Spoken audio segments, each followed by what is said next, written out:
Hi friends, cross piece எடுக்க தெரியாமலே cross piece எடுக்கிறீங்களா? கவலைப்படாதீங்க. இது மாதிரி பண்ணுங்கள், உங்களுக்கு கிராஸ் பீஸ் கரெக்டாக வரும். அதாவது ஸ்கேலில் க்ராஸாக, அதாவது அந்த முக்கிலேருந்து க்ராஸாக எடுத்து ஒரு ஸ்கேல் அளவுக்கு நம்ம க்ராஸ் லைன் போட்டு நம்ம கட் பண்ணிக்கலாம்.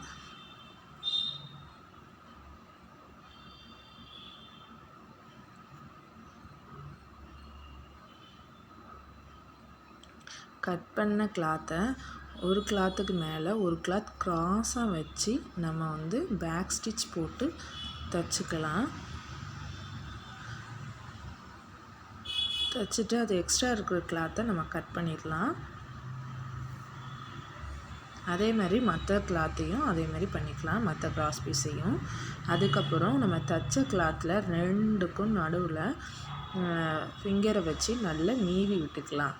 நீவி விட்டுடுச்சு. இதுக்கப்புறம் நம்ம நெக்கில் ப்ளவுஸோட கிளாத்தில் இந்த கிராஸ் பீஸ் வச்சு தைச்சோம்னா நம்மளுக்கு இந்த சுருளாக மடங்கி வர அந்த பிரச்சனை வராது.